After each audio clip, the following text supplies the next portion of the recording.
لیکن اگر وضو کی نیت نہیں ہے یا غسل کی نیت نہیں ہے، ویسے ہی ہاتھ ڈال دیا اور ہاتھ پاک ہے، تو اس سے پانی پر کوئی اثر نہیں پڑتا، وہ نہ ناپاک ہوتا ہے نہ مستعمل ہوتا ہے۔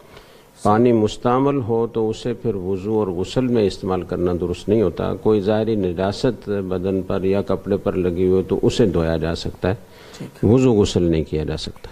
بہت شکریہ مصعب، یعنی وضو کی نیت کے بغیر اگر استعمال کیا ہاتھ ڈال کے پھر کچھ اثر اس پہ نہیں پڑے گا؟ ہاں نہیں، وہ مستعمل بھی نہیں شمار ہوتا۔ مصعب بعض قربت سے جب ہاتھ پانی میں ڈالا جائے تو وہ مستعمل ہوتا ہے۔ ٹھیک ہے، بہت شکریہ مصعب۔ لیکن ایک صورت بس اوقات یہ ہوتی ہے کہ پانی چلو کے ذریعے سے وضو کے لیے جب استعمال کرتے ہیں تو ہاتھ سے لیتے ہیں یوں، اول تو یہ کہ کوشش یہ کرنی چاہیے کہ کوئی دوسرا برتن ہو جس سے پانی لے کر آدمی وضو کرے یا غسل کرے۔ لیکن اگر کوئی ایسی مجبوری پیش آ گئی کہ پانی نہیں ہے اور بالٹی کو اگر جھکا کر پانی لیتے ہیں تو بہت پانی ضائع ہو جاتا ہے، پھر غسل کرنا مشکل ہو جاتا ہے، تو ایسی مجبوری کی صورت میں اگر کوئی ہاتھ سے پانی لے اور ہاتھ پاک ہو اس کا یا پہلے دھو لے اس کو، تو اس سے کوئی فرق نہیں پڑتا، کیا جا سکتا ہے۔ جزاکم اللہ مصعب۔ علی حیدر صاحب ساہیوال سے پوچھتے ہیں کیا ناپاک کپڑے واشنگ مشین میں دھونے سے، بہت بار سوال آ چکا ہے، اور واشنگ مشین میں دھونے سے باقی کپڑے بھی ناپاک ہو جاتے ہیں؟ اگر ہاں تو پاک کس طرح کریں گے پھر؟ اس کی دو صورتیں ہو سکتی ہیں۔ ایک صورت تو یہ ہے کہ جب آپ نے پاک ناپاک سارے مشین میں ڈال دیے تو ظاہر ہے سارے ناپاک ہو گئے، تو آپ مشین میں دھلنے سے صاف ہونے کے بعد آپ اس کو مشین سے نکالیں اور 3 دفعہ صاف پانی میں ان کو نچوڑیں تو وہ پاک ہو جائیں گے سارے۔ دوسری صورت یہ ہے کہ واشنگ مشین میں رہتے ہوئے ہی اگر آگے سے آپ اس کا پائپ کھول دیں جس سے پانی خارج ہوتا ہے اور اوپر سے پائپ سے پانی ڈالتے رہیں اور اتنی دیر تک اس کو ڈالنے رکھیں کہ اطمینان ہو جائے کہ جو کچھ نجاست کپڑوں میں تھی وہ نکل کر بہہ گئی ہے، تو بھی کپڑے پاک ہو جائیں گے۔ جزاکم اللہ۔ محمد قاسم جمال صاحب راولپنڈی سے پوچھتے ہیں جن جرابوں پر مسح کیا جاتا ہے مصعب، ان کی خصوصیات کیا ہیں؟ یہ پہلے بھی آ چکا ہے اور میں تفصیل سے بتا چکا ہوں کہ جن جرابوں پر مسح کرنا جائز ہے وہ یا تو ایک چمڑے کے موزے ہیں جو عام طور پر استعمال ہوتے ہیں، تو ان میں تو کوئی اشکال کی بات نہیں ہے۔ جرابیں اگر ہیں تو وہ پھر سوتی کپڑے کی اتنی موٹی ہونی چاہیے کہ ان کو پہن کر اگر 1 میل تک چلیں تو وہ پاؤں سے نکلے نہیں۔ نمبر 2 یہ کہ وہ اتنی مضبوط ہوں کہ پنڈلی پر بغیر کسی ڈوری اور ربڑ کے وہ ٹکی رہیں اور نیچے نہ نکلیں۔ اور نمبر 3 یہ کہ اگر پانی کا قطرہ جراب کے اوپر ڈالا جائے تو وہ ایک دم بہہ کر نیچے پاؤں تک نہ جائے۔ تو یہ 3 شرائط موٹی موٹی ہیں جرابوں پر مسح کرنے کی۔ عام طور پر جو جرابیں ہمارے ہاں سردیوں میں یا گرمیوں میں پہنی جاتی ہیں وہ ایسی نہیں ہوتی اور ان پر مسح جائز نہیں ہوتا۔ بہت شکریہ مصعب۔ اور مفتی فیصل احمد صاحب کی خدمت پہ سوال ہے رابعہ صاحبہ کا ملتان سے، میرے بھائی غیر اسلامی بینک میں جاب کرتے ہیں، ان کی ریٹائرمنٹ میں ابھی 3 سال باقی ہیں، بینک نے ان کو گولڈن شیک ہینڈ کی آفر کے ساتھ 60 لاکھ کی آفر دی ہے، کیا اب یہ اماؤنٹ حلال کہلائے گی مجھے؟ دیکھیں گولڈن شیک ہینڈ میں جو ملازمت کا اس کا قانونی حق ہوتا ہے اس کو اس سے خرید لیا جاتا ہے گویا، اور اسے کہا جاتا ہے کہ آپ مزید ملازمت کو جاری نہ رکھیں اور یہاں سے ہٹ جائیں تو ہم آپ کو اتنے پیسے دیتے ہیں۔ تو اس کی گنجائش ہے، اور بینک سودی بینک سے بھی کیونکہ یہ کسی ملازمت کے بدلے میں نہیں مل رہی تو لہذا اس کو حرام نہیں کہیں گے۔ کراہت سے تو خالی نہیں ہے، ذرائع آمدن تو وہی ہیں، لیکن بہرحال یہ حرام نہیں ہے۔ صحیح، جزاکم اللہ جی۔ اور اگلا سوال ہم سے پوچھا ہے جی عبداللہ خان صاحب نے، اور یہ پوچھتے ہیں آج کل لوگ آن لائن گیمز کھیلتے ہیں جس میں دونوں طرف سے پیسے لگائے جاتے ہیں اور جو جیتتا ہے اس کو وہ پیسے مل جاتے ہیں، درست؟ جی، ابھی تھوڑی دیر پہلے ہی جو جوئے کی ایک صورت گزری تھی یہ اسی طرح ہے، جب دونوں طرف سے پیسے لگیں گے اور کسی ایک کو مل جائیں گے جیتنے کے ایونٹ پر تو یہ جوا ہی ہے، تو لہٰذا جائز نہیں، حرام۔ بہت شکریہ مصعب۔ اور اگلا سوال ہے انفال صاحب کا، اسلام آباد سے صاحب ہیں جی، کسی کے پاس 40,000 روپے جمع ہوں، پہلے 7,000 پر سال گزرا، باقی پر سال نہیں گزرا، وہ قرض دے دیے، اب ان پہ زکوٰۃ کا کیا حکم ہے؟ قرض میں دے دیے، ان پہ زکوٰۃ کا حکم کیا ہے؟ کیا جب قرضہ واپس ملے گا اس پر زکوٰۃ نکالی جائے گی یا نہیں ہو سکتا؟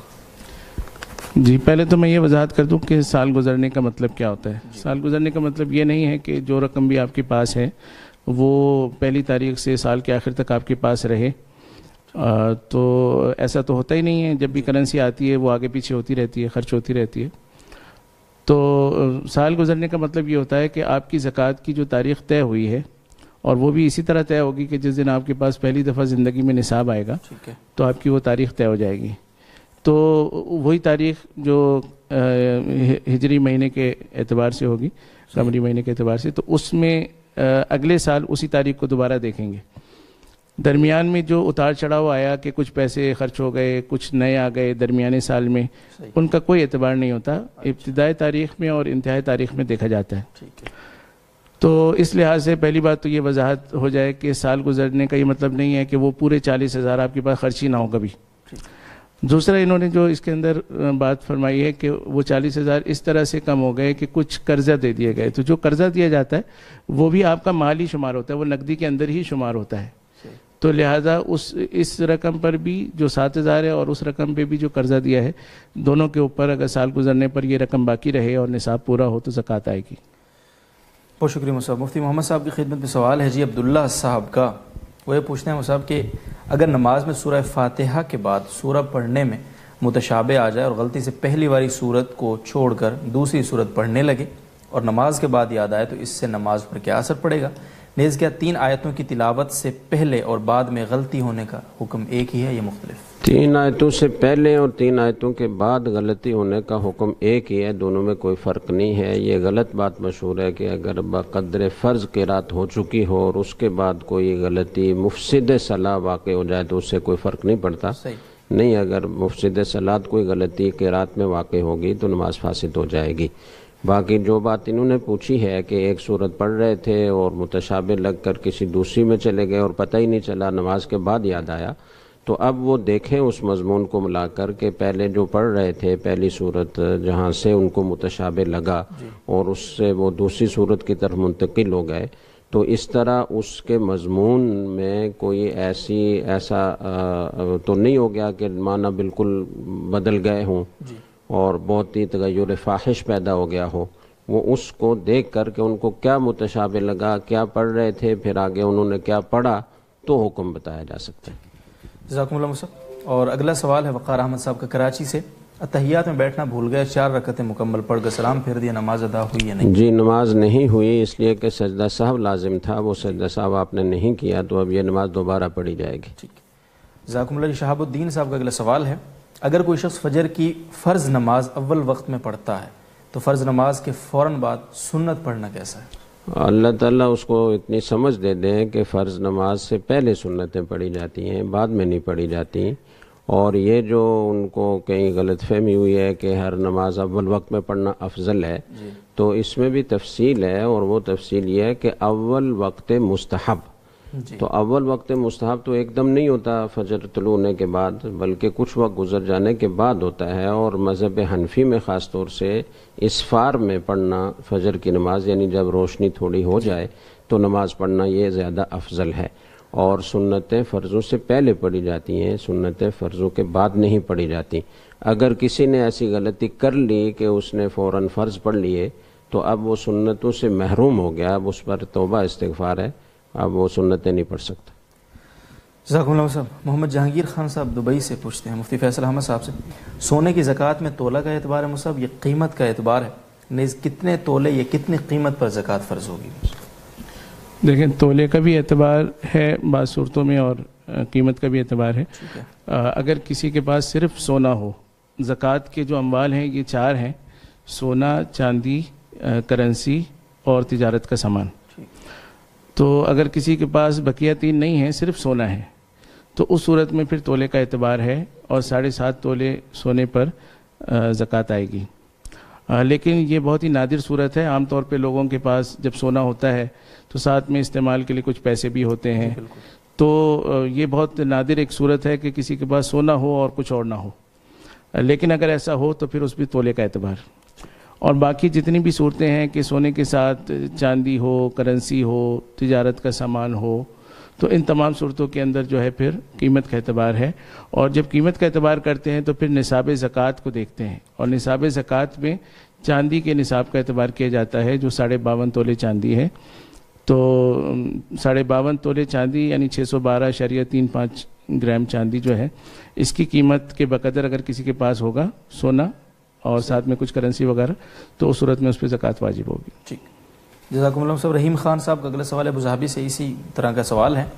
میں ہر سال اپنے مال اور سونے کی زکوٰۃ دیتا ہوں، لیکن مجھے اس بات کا یقین ہے کہ وقت کے حساب سے تھوڑا آگے پیچھے ہو گیا ہے. کیا ایسا ہو سکتا ہے کہ میں ساری زکوٰۃ آنے والے رمضان کے مہینے سے پہلے ادا کر دوں، پھر اسی دن سے وقت کا حساب لگاؤں؟ آخری زکوٰۃ میں پچھلے رمضان کے مہینے میں دی تھی، اب آگے کیا کرنا چاہیے مفتی صاحب؟ بظاہر یہ کہ ان کو زکوٰۃ کی تاریخ جو ہے وہ ان سے آگے پیچھے ہو گئی ہے. ان کی جو تعبیر ہے اس میں یہ زکوٰۃ دینے کی بات کر رہے ہیں. تو دیکھیں زکوٰۃ دینے کی تو کوئی خاص تاریخ نہیں ہوتی، زکوٰۃ کے حساب کی تاریخ ہوتی ہے. پھر اس حساب کے بعد اسی دن آپ دے دیں یا جلد سے جلد جب بھی دینا چاہیں دے سکتے ہیں، لیکن حساب جو ہے وہ مخصوص تاریخ میں ہونا چاہیے، کیونکہ انسان کی زندگی میں ہر دن میں اس کی جو ملکیت میں چیزیں ہیں بدلتی رہتی ہیں. آج اگر فرض کریں اس کے بعد 1 لاکھ کی چیزیں ہیں تو کل ہو سکتا ہے 1,05,000 کی چیزیں ہوں. تو زکوٰۃ کا حساب ایک مخصوص دن میں ہوتا ہے. اب اگر ان کو اپنی زکوٰۃ کی تاریخ پتہ ہے، اور زکوٰۃ کی تاریخ سے مراد یہ ہوتا ہے کہ زندگی میں پہلی دفعہ جب بھی ان کے پاس نصاب مکمل ہوا. صحیح. تو اگر یہ مثلاً کوئی نوکری کرتے تھے تو تنخواہ ملی، اس سے نصاب پورا ہو گیا، والد صاحب نے ان کو کوئی کاروبار الگ کر کے دے دیا، پیسے دے دیا، اس سے نصاب ہو گیا، یا والد صاحب نے ان کے نام پر کوئی چیز ایسی خرید لی سونا وغیرہ کوئی جس سے، تو وہ تاریخ یہ یاد کرنے کی کوشش کریں کہ زندگی میں پہلی دفعہ میں صاحب نصاب کب ہوا تھا. ٹھیک ہے. اور اسی تاریخ میں پھر حساب کرتے رہیں. پہلی ترجیح تو یہ ہے. اگر بالفرض ان کو وہ تاریخ یاد نہیں آ رہی اور ابھی بھی یعنی جس طرح یہ کہہ رہے ہیں کہ مجھے یقین ہے آگے پیچھے کچھ ہو گئی ہے، ان کو کنفیوژن ہے، تو اب ان کو زکوٰۃ کی کوئی ایک تاریخ طے کر لینی چاہیے. تو وہ اگر یہ رمضان میں طے کرنا چاہتے ہیں تو وہ کر سکتے ہیں. صحیح. اور انہیں استغفار بھی کرنی چاہیے، کیونکہ زکوٰۃ کی تاریخ، زکوٰۃ دینا واجب ہے تو مخصوص تاریخ میں زکوٰۃ کا نکالنا واجب ہے، تو اس کا یاد رکھنا بھی واجب ہے. تو یہ انہوں نے یاد نہیں رکھا تو انہوں نے ایک فرض کے اندر ایک کوتاہی کی، تو ان کو استغفار بھی کرنی چاہیے اور پھر تاریخ کوئی متعین کر لیں.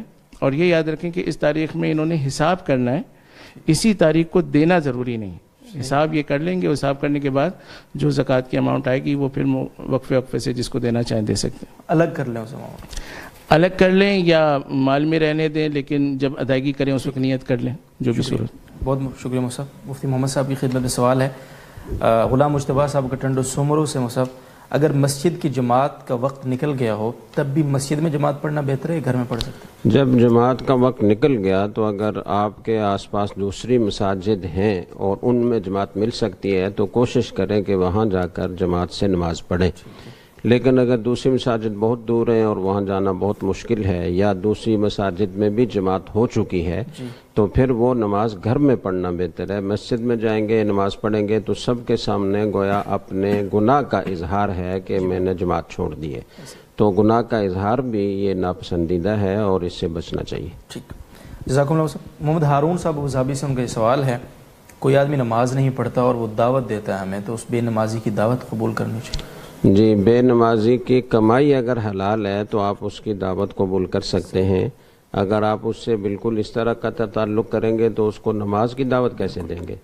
آپ اس نیت سے اس کی دعوت قبول کریں کہ آپ کا اس سے رابطہ تعلق پیدا ہو اور محبت کا تعلق اس میں اضافہ ہو، اور آپ اسے نماز کی طرف اور دین کے احکام کی طرف لا سکیں.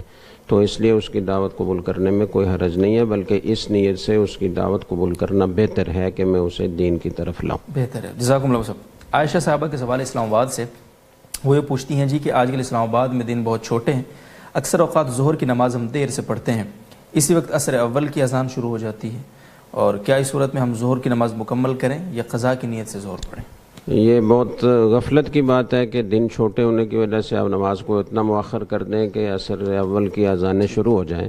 آپ کو ظہر کا وقت داخل ہونے کے بعد جلدی نماز پڑھنی چاہیے اور جماعت سے نماز پڑھنے کا اہتمام کرنا چاہیے. خاتون ہیں مرد ہیں؟ خاتون ہیں. تو اپنے گھر میں آپ نماز پڑھیں اور جیسے ہی وقت و اذانیں ہو جائیں تو پہلے وقت میں نماز پڑھنے کی کوشش کرنی چاہیے. خواتین کے لیے تو ساری نمازیں ہی اول وقت میں پڑھنا افضل ہے، اس لیے کہ ان کے لیے جماعت میں شریک ہونا تو ہے نہیں. تو اس لیے مردوں کے لیے جو نمازیں تھوڑی تاخیر سے ان کی جماعت ہوتی ہے، اور فجر کی نماز بھی تھوڑی روشنی میں پڑھی جاتی ہے. خواتین کے لیے یہ مستحب نہیں ہے. خواتین کے لیے مستحب یہ ہے کہ اول وقت میں نماز پڑھیں. تو اس کا اہتمام کریں. اتنی تاخیر کیوں کرتے ہیں کہ عصر اول کی اذانیں شروع ہو جاتی ہیں. لیکن اگر کبھی کسی مشغولیت کی وجہ سے، مجبوری کی وجہ سے اتنی تاخیر ہو جائے اور عصر اول کی اذانیں شروع ہو جائیں تو آپ ظہر کی نماز ادا ہی کی نیت سے پڑھیں. اس لیے کہ یہ وقت جو عصر اول میں اذانیں شروع ہوتی ہیں تو اس وقت کے بارے میں اختلاف ائمہ کا، اور ہمارے فقہ حنفی میں جو راجح قول ہے وہ یہ ہے کہ یہ ظہر کا وقت ہوتا ہے اور مثل ثانی سے عصر کا وقت شروع ہوتا ہے. تو اس لیے آپ ادا کی نیت سے ظہر کی نماز پڑھیں. جزاکم اللہ صاحب. عطاء اللہ صاحب بلوچستان سے پوچھتے ہیں، یہاں خواتین عام طور سے پہلی رکعت کھڑے ہو کر اور باقی رکعتیں بیٹھ کر پڑھتی ہیں، درست ہے؟ انہوں نے یہ وضاحت نہیں کی کہ یہ فرض نماز کی بات پوچھ رہے ہیں یا نفل کی پوچھ رہے ہیں. اگر نفل کی پوچھ رہے ہیں تو کوئی حرج کی بات نہیں ہے. نفل شروع سے بھی بیٹھ کر پڑھے جا سکتے ہیں. ایک رکعت کھڑے ہو کر پڑھی اور تکان محسوس ہوئی تو بیٹھ کر مکمل کی تو کوئی حرج کی بات نہیں ہے. لیکن اگر فرض نماز کی بات پوچھ رہے ہیں تو اس صورت میں پھر یہ ضروری ہے کہ اگر ان کو قیام کی استطاعت ہے اور انہیں کوئی عذر نہیں ہے تو وہ ساری نماز کھڑے ہو کر پڑھیں. قیام فرض ہے. اور اگر وہ بیمار ہیں، کوئی تکلیف ہے جس کی وجہ سے پہلی رکعت ہی میں وہ کھڑی ہو سکتی ہیں، دوسری رکعت کے لیے کھڑا ہونا وہ ان کی قدرت میں نہیں ہے، ان کی استطاعت میں نہیں ہے، یا بہت شدید تکلیف کا باعث ہے تو ٹھیک ہے وہ بیٹھ کر پڑھ سکتی ہیں. بہت بہت شکریہ صاحب. اور مفتی فیصل احمد صاحب کی خدمت میں اگلا سوال ہے لیاقت علی صاحب کا. جی، میں نے زمین خریدتے وقت نیت کی تھی کہ اسے بیچ کر انشاءاللہ تعالی حج کروں گا. زمین قسطوں پر خریدی ہے. 6 سال 4 ماہ میں 4,60,000 روپے ادا کرنے ہیں. کیا اس زمین پر زکوٰۃ ہوگی یا نہیں؟ اگر ہوگی تو کب ادا کرنی ہوگی؟ دیکھیں، آپ نے حج کی نیت سے اگرچہ یہ زمین خریدی ہے کہ اس کو بیچ کے میں حج کروں گا، لیکن بہرحال بیچنے کی نیت آپ کی موجود ہے. جی، تو اس وجہ سے یہ زمین خود تو مال زکوٰۃ میں شمار ہوگی. ٹھیک ہے. اور اس کی جو بھی موجودہ قیمت ہوگی اس پر زکوٰۃ آئے گی. یعنی اگر اس وقت آپ فروخت کریں تو جو بھی قیمت مارکیٹ میں ہوگی اس پر زکوٰۃ آئے گی. اور کیونکہ انہوں نے یہ ادھار لی ہے، قسطوں میں لی ہے، تو ابھی ان کے اوپر ادھار بھی ہوگا. تو اس سال یا اگلے سال جس وقت بھی حساب کریں گے تو اس وقت جتنی قسطیں انہوں نے دینی ہوں گی اس کو یہ اس سے منفی کر سکتے ہیں اپنی زکوٰۃ کے حساب سے. بہتر. تو باقی یہ ہے مال زکوٰۃ، اس میں زکوٰۃ آئے گی. بہت بہت شکریہ جمعہ صاحب. اور اگلا سوال بنت عبداللہ صاحب نے پوچھا ہے ممبئی سے. بہت سے لوگ کہتے ہیں کہ جو لوگ حج کمیٹی گورنمنٹ سے قراندازی کے ذریعے حج پر جاتے ہیں تو وہاں اللہ کا بلاوا آتا ہے، یعنی ان لوگوں کے لیے، جبکہ جو لوگ پرائیویٹ ٹور سے جاتے ہیں ان کو اللہ کا بلاوا نہیں آتا. اس بات کی کیا حقیقت ہے؟ سوال کچھ واضح نہیں ہے. جو لوگ وہاں پہنچ جاتے ہیں تو ظاہر ہے ان کو بلاوا آتا ہے، تبھی تو پہنچتے ہیں. اور ویسے دیکھا جائے تو برعکس ہونا چاہیے، کیونکہ جو پرائیویٹ ٹور سے جاتے ہیں وہ تو یقینی طور پہ چلے جاتے ہیں، اور جو سرکاری ہوتے ہیں ان کا تو بلاوا پتہ نہیں آتا یا نہیں آتا. جی، خرچہ بھی زیادہ ہوتا ہے. تو یہ ویسے لوگوں میں باتیں پھیل جاتی ہیں. ہاں، جو لوگ وہاں پہنچ گئے تو ظاہر ہے اللہ نے ان کو بلایا، تبھی اور لوگوں میں منتخب کیا ہے، انہیں ان کو متوجہ کیا ہے کہ آپ آئیں، تو سب برابر ہے. ویسے اس حوالے سے ایک اور بات یہ ہے، لوگ کہتے ہیں اکثر کہ جی وہاں لوگ مطلب کچھ غلط عقائد والے گمراہ جن کو ہم کہتے ہیں، علماء کی نظر میں واقعتاً گمراہ ہوتے ہیں فرق کے لحاظ سے، یا ویسے وہ بھی تو پہنچے ہوئے ہوتے ہیں وہاں. تو لوگ یہ بڑا اعتراض ہوتا ہے کہ ان لوگوں کو اللہ تعالیٰ نے کیسے قبول کر لیا، جبکہ آپ کہتے ہیں کہ اللہ جس کو بلاتا ہے وہی جاتا ہے، اور کوئی تو وہ کیسے؟ ویسے تو اللہ تعالیٰ نے یعنی اتنی تنگی نہیں رکھی ہے جتنی ہم سمجھ رہے ہیں. تو اللہ تعالیٰ تو ظاہر جانوروں کو بھی دے رہے ہیں، کفار کو بھی دے رہے ہیں، ہر ایک کو دے رہے ہیں. تو اللہ تعالیٰ کے خزانوں میں تو کوئی کمی نہیں ہوتی. تو باقی یہ کہ وہاں پر اللہ تعالیٰ کسی کو بلاتے ہیں تو اللہ تعالیٰ نے اس کے ساتھ خیر کا معاملہ تو کیا ہوگا یقینی طور پہ. اب وہ خیر کا معاملہ یہ بھی ہو سکتا ہے کہ اس کے عقائد ٹھیک ہو جائیں، اس کے گناہ ختم ہو جائیں. اور ہم نے دیکھا ہے بہت دفعہ کہ لوگ اکثر داڑھی رکھتے ہیں، پردہ شروع کرتے ہیں، عام طور پہ وہ بتاتے ہیں ہم نے عمرے کے سفر میں ایسا سوچا. یا تو ہر طرح کے لوگوں کو اللہ تعالیٰ بلاتے ہیں اور خیروں سے نواز کے دوبارہ اللہ تعالیٰ بھیج دیتے ہیں. وہ میں نے کسی سے سنا تھا مولانا صاحب کہ وہ کہتے ہیں کہ کچھ بھی نہ ہو تو اللہ تعالیٰ حجت تام کر دیتے ہیں کہ یہاں اگر نہیں سدھرا تو خیر. بہرحال بہت شکریہ مولانا صاحب. خرم صاحب کا سوال امریکہ سے اور وہ یہ پوچھتے ہیں جی کہ آج کل سردی کے دنوں میں عشاء کی نماز 6:30 پر ہوتی ہے، لیکن جو لوگ اسے گھر میں پڑھتے ہیں ان کے لیے اس کا آخری وقت کب تک ہے؟ جی دیکھیں، عشاء کا آخری وقت جو ہے وہ ویسے تو فجر کی نماز شروع ہونے تک ہے، یعنی صبح صادق تک ہے. جی لیکن پھر اس کے اندر تقسیم ہے کہ آدھی رات تک کا جو وقت ہے، یعنی ثلث اللیل یعنی 1/3 جب رات گزرتی ہے تب تک پڑھ لینا اس کا مستحب ہے. یعنی اس سے اگر ہم تاخیر کریں گے تو استحباب ختم ہو جائے گا، اس کی زیادہ فضیلت ختم ہو جائے گی. لیکن اگر کوئی آدھی رات سے پہلے بھی پڑھ لیتا ہے، اور آدھی رات سے مراد یہ کہ صبح صادق اور یہ جو غروب کا وقت ہے اس کے درمیان آپ ادا کر لیں، تو یہ جائز ہوگا.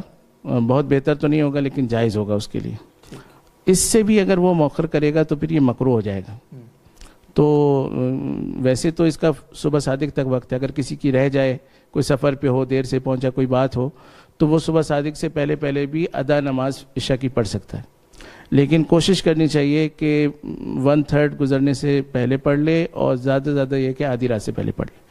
اس کا اہتمام کرنا چاہیے. ٹھیک ہے، جزاکم اللہ. جی مفتی محمد صاحب کی خدمت میں اگلا سوال ہے. جعفر اقبال صاحب نے پوچھا ہنگو سے، امام کے بارے میں برے خیالات رکھنے سے اس کے پیچھے نماز پڑھنا کیسا ہو؟ یہ کیوں نہیں پوچھتے کہ امام کے بارے میں برے خیالات رکھنا کیسا ہے؟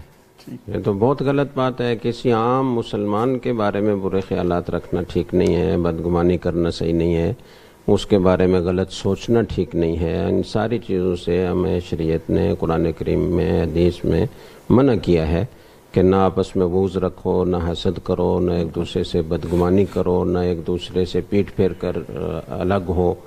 تو ہمیں سب کے ساتھ حسن ظن اور حسن سلوک کا معاملہ رکھنا چاہیے. اور پھر امام کو تو اللہ تعالیٰ نے ایک مقام عطا فرمایا ہے، وہ آپ کا نائب بن کر اللہ تعالیٰ کی بارگاہ میں درخواست پیش کرتا ہے اور آپ کی امامت کرتا ہے.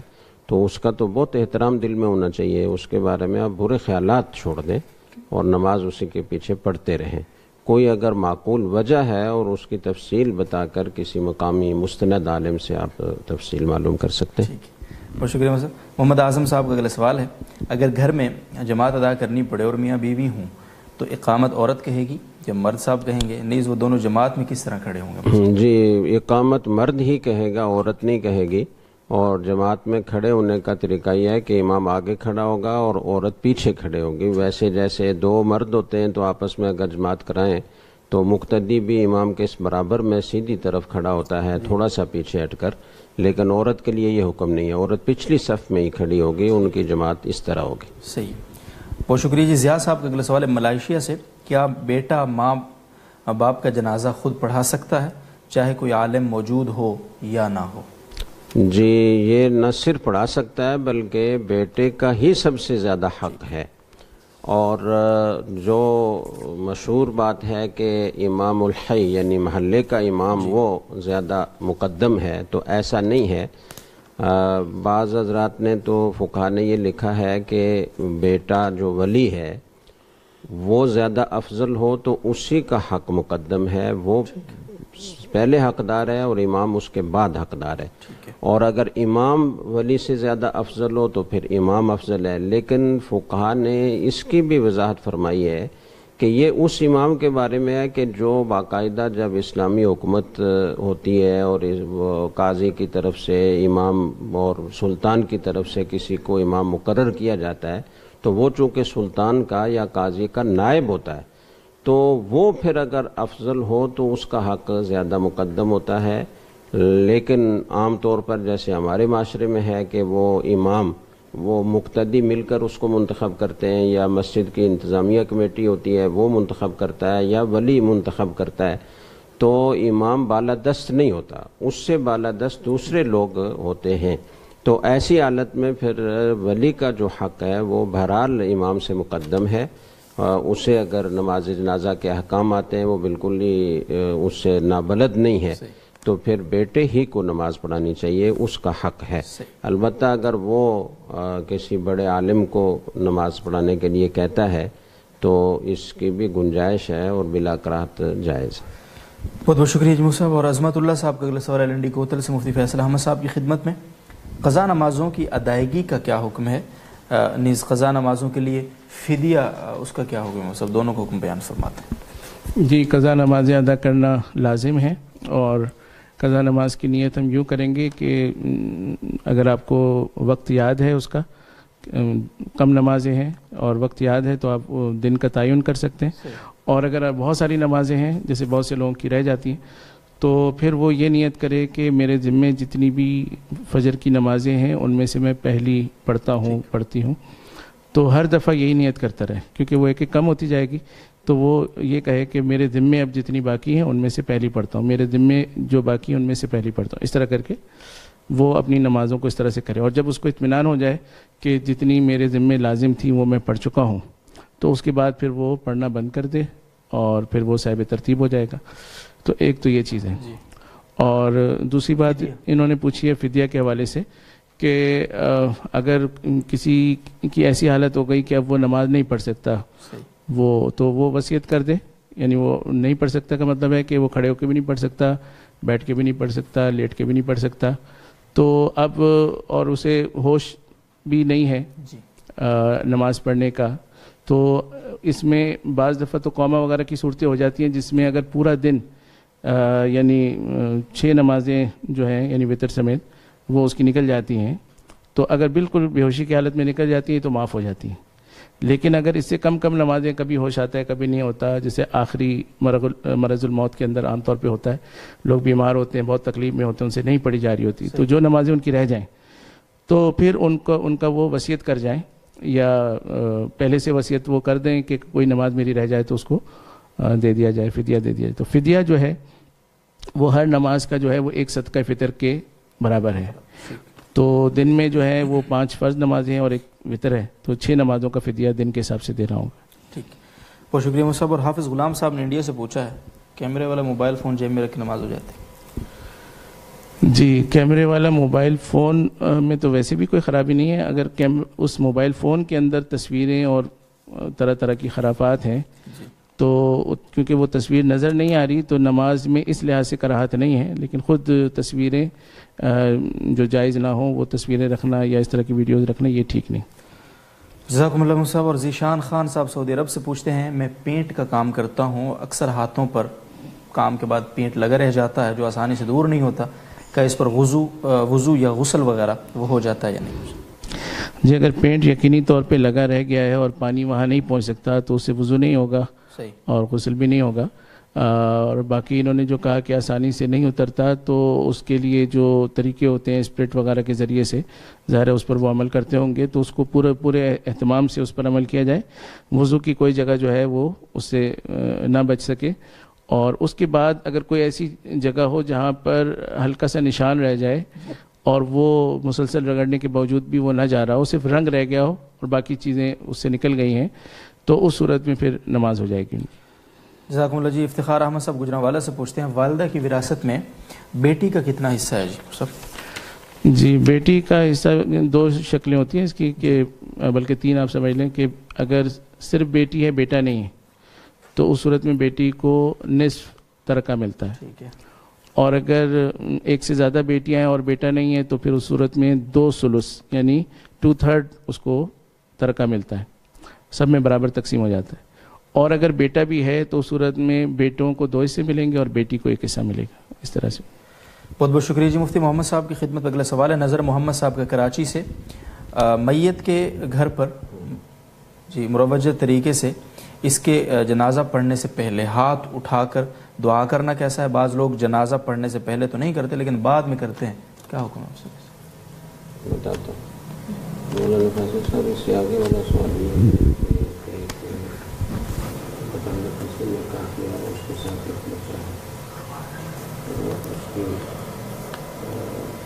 یہ ناظرین کرام، آپ اس پروگرام کو دیکھ رہے ہیں، یقیناً آپ اپنے سوالات پوسٹ کر رہے ہوں گے. اگر آپ مزید کوئی سوال پوچھنا چاہتے ہیں اور ابھی انتظار کر رہے ہیں اور آپ کو طریقہ معلوم نہیں ہے سوال پوسٹ کرنے کا، میں آپ کو بتایا چلتا ہوں دوبارہ یاد دہانی کی غرض سے.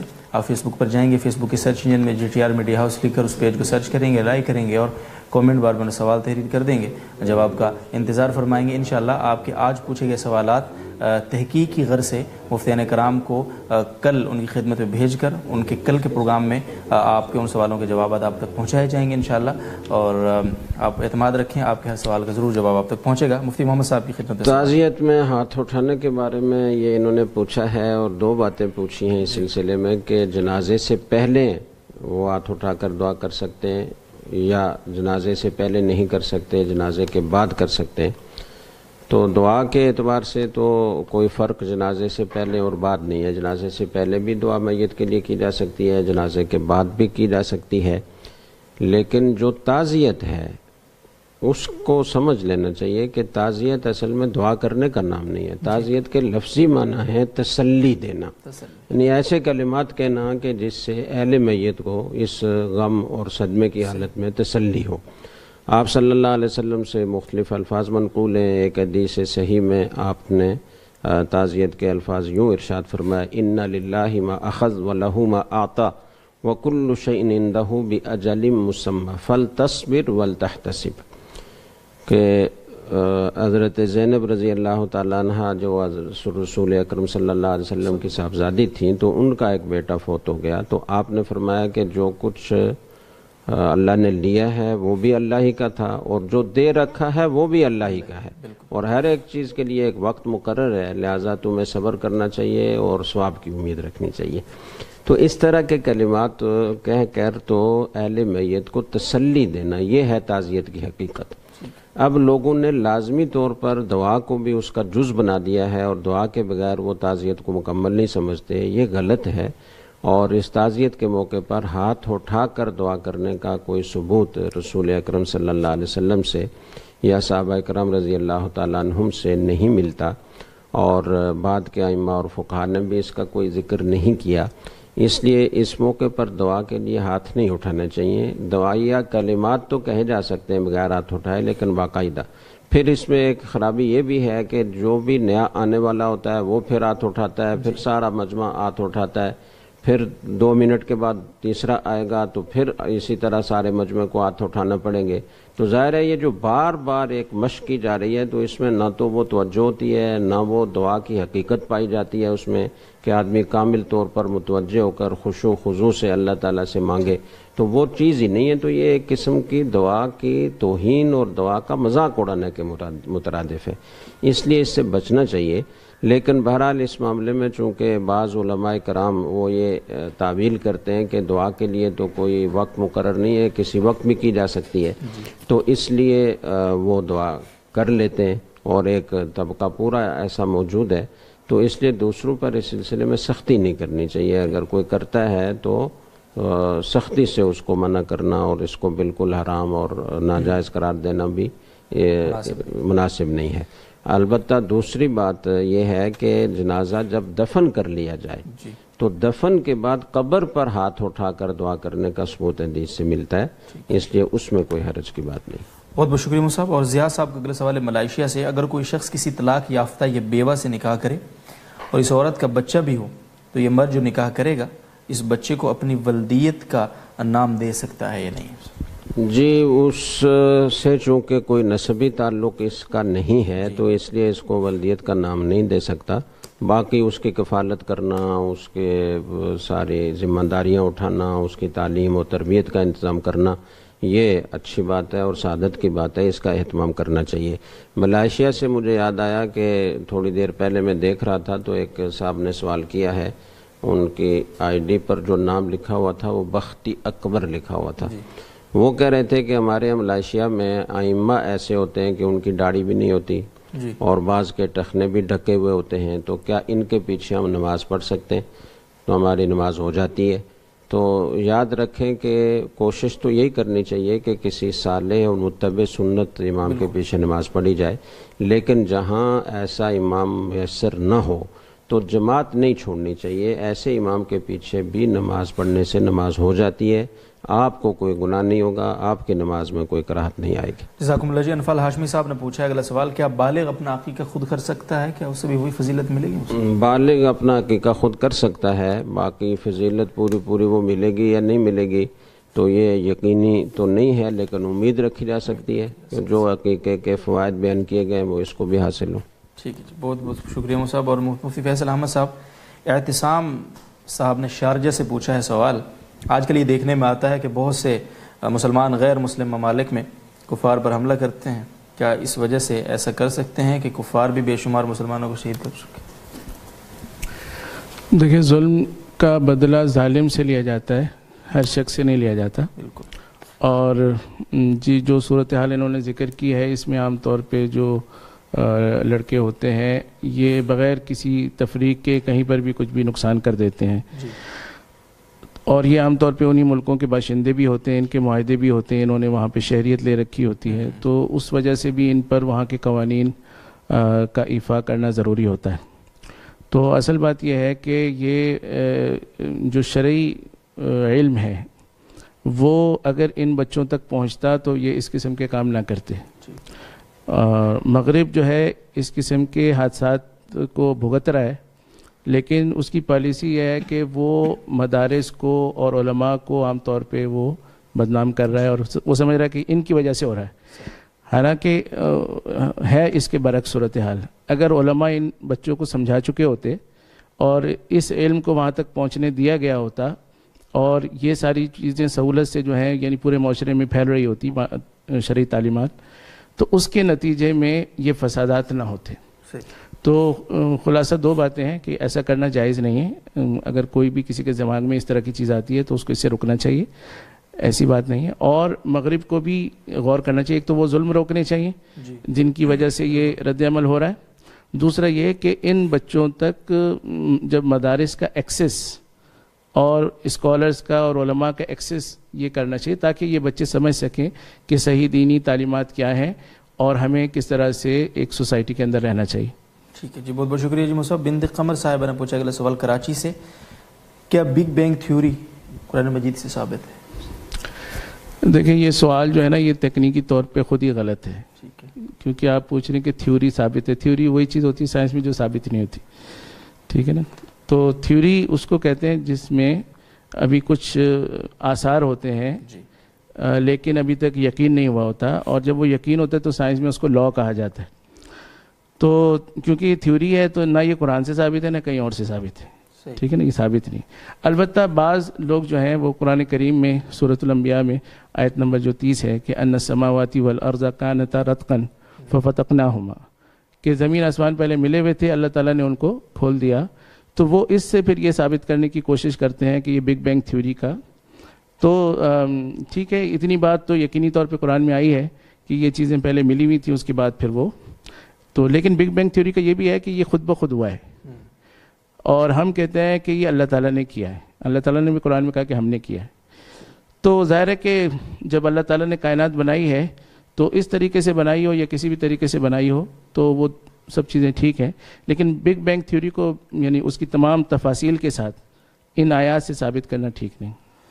جزاکم اللہ مصعب. اور زبیر حناف صاحب کشمیر سے پوچھتے ہیں ہندو مذہب کے لوگوں کو ہمیں نمستے کہنا پڑتا ہے, جائز ہے مصعب یا نہیں؟ جی جائز نہیں ہے اور کہنا بھی نہیں پڑتا کیونکہ انہوں نے تو کوئی پابندی نہیں لگائی ہوئی آپ پر.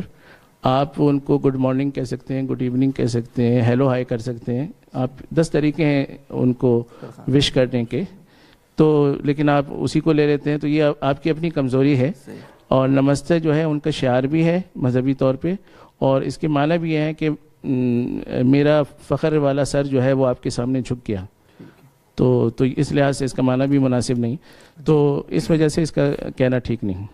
جزاکم اللہ جی. بنت علی صاحبہ نے کراچی سے پوچھا ہے کیا یہ بات درست ہے کہ جو بجلی کڑکتی ہے وہ گھر کے سب سے پہلے بچے پر گرتی ہے؟ مفتی صاحب نہیں, یہ بات تو کبھی ہم نے سنی نہیں, اور ظاہر ہے کہ اس قسم کی توہمات کا اسلام میں کوئی دخل نہیں ہے.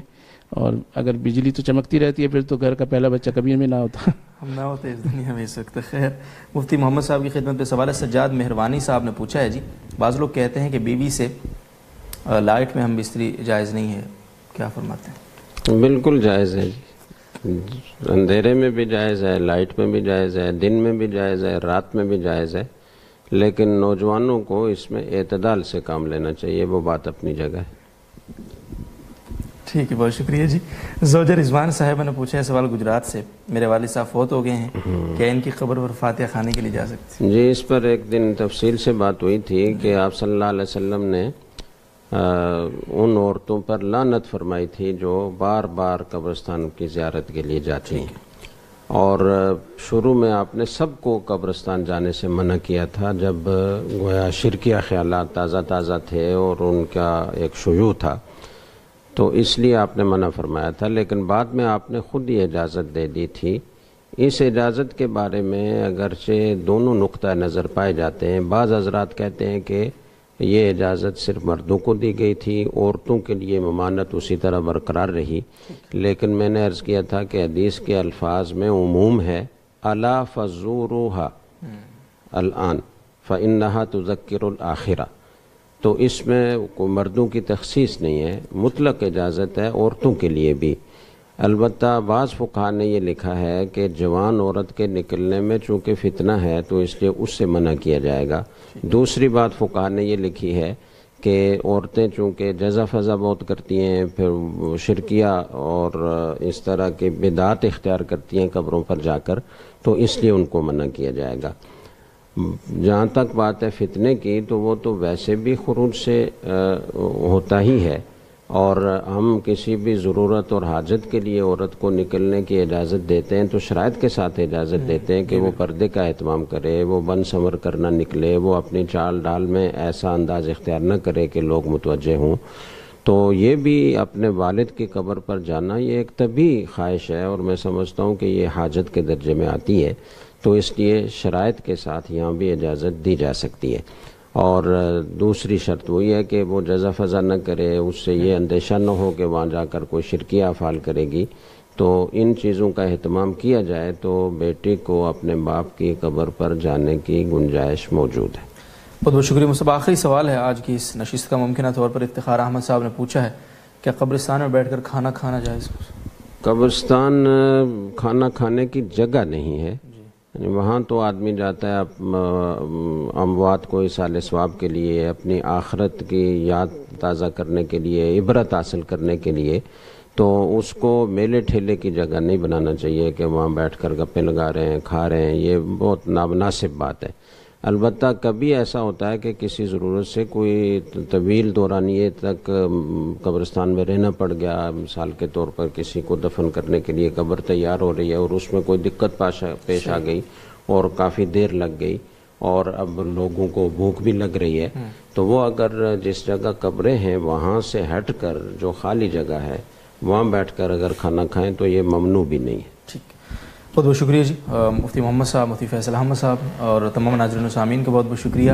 آج کی نشست کا وقت جو ہے وہ اپنے اختتام کو پہنچتا ہے. انشاءاللہ العزیز کل دوبارہ شب 9:05 پہ آپ کے بہت سارے سوالات کے ساتھ اسی نشست میں دوبارہ آپ سے ملاقات ہوگی. تب تک اجازت دیجیے. اللہ حافظ.